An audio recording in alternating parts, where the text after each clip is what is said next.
Which fictional character would still be alive if other characters had used a bit of common sense? I enjoyed Skyfall, and I think it is a gorgeous movie. The plot is insanely stupid at every turn. After the escape, their plan to defeat Silva is to use an untraceable vehicle to leave London so he can't follow them and then use a computer to create a false trail to where they are actually going. They want to lure Silva to Bond's Scottish mansion in the middle of nowhere to kill him. Do they coordinate with MI6 to send an assassin team? Do they send Scotland Yard? The SAS? No, they decide that Bond can probably handle it with whatever old hunting weapons might still be lying around the mansion. And in the end, the bad guy succeeds in his plan to kill M and end his own life, but somehow Bond and MI6 consider this a bittersweet victory. You failed completely.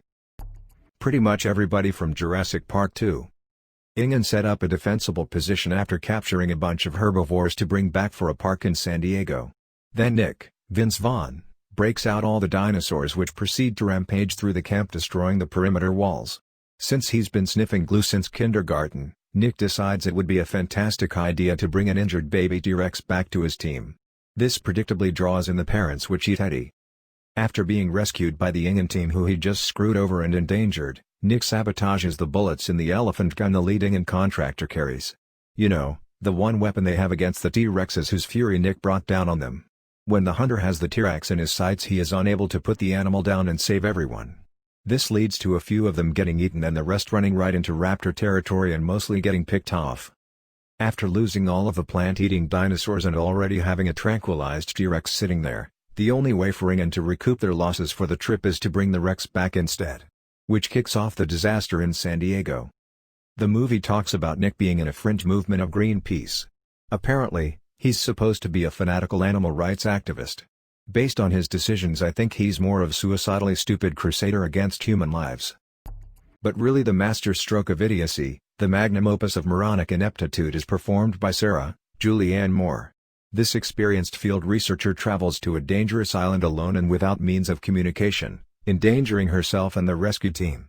She gets close enough to touch the dinosaurs all while chastising the others and saying they can't disrupt so much as a blade of grass. All of that is bad enough, but then she performs surgery on the baby T-Rex that numbskull Nick brought to the camp. Then this expert in her field travels across the island in a vest covered in the baby T-Rex's blood, despite 1. Knowing the T-Rexes track by scent, 2. Seeing the T-Rexes act vindictive when it comes to their child, 3. And having the goddamn blood pointed out to her by Ingen's big game hunter. She still wears the vest and leads the T-Rex to the survivors. She only realizes her mistake when the Rex is poking its head into her tent. Too Stupid to Live is a well-known movie trope. Somehow these characters surpass that label and are too stupid for anyone else to survive their idiocy.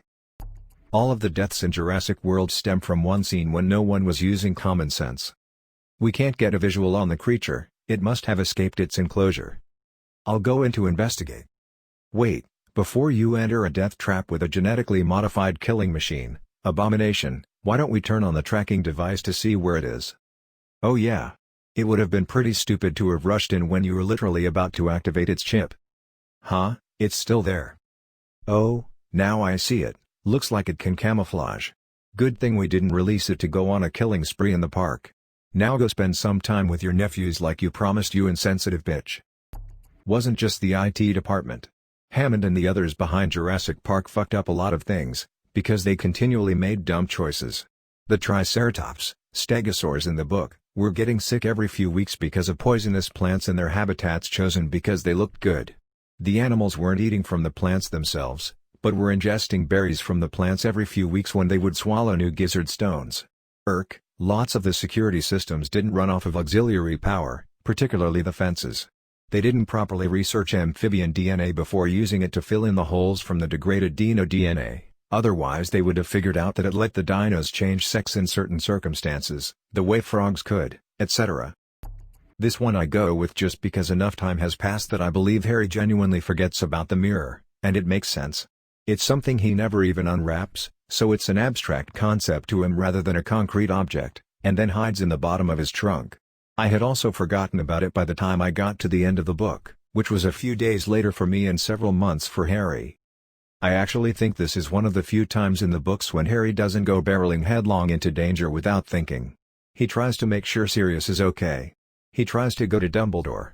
He even tries to get a message to Snape, and although that works, he had every reason to believe it hadn't. Honestly, that's the part that really gets me on rereads. Harry manages to come up with he's got Padfoot in the place where it's hidden and Snape can't manage to work the word mystery in when Umbridge asks him what it means. It adds to the tragedy of it all that the one time Harry really tried to plan, it all fell apart anyway. In Harry's defense, he didn't know what the package that Sirius gave him was. He assumed, not unreasonably, that it was something that might risk Sirius getting arrested. To add to this, in the book, Harry actually uses Professor Umbridge's fireplace to contact Sirius via the Flu network, and Sirius never brings up the two-way mirror as a more secure method of communication. Edit: Holy banana bread, this is now my fourth most popular comment. A well-known, high-ranking elf murdering the High King of Gondor and Arnor, just after the men came to the elves' aid against Sauron. It would have sparked a massive war that likely could have meant the end of either of the races. On top of that, Elrond wouldn't have been able to. There is a reason that Mount Doom was undefended. Nobody could willingly destroy the ring in the fire, not even Elrond. The fact that it actually went in after the events of LOTR was pure luck. Edit: as someone else pointed out, it was direct intervention by Iluvatar, that Gollum didn't have very good footing.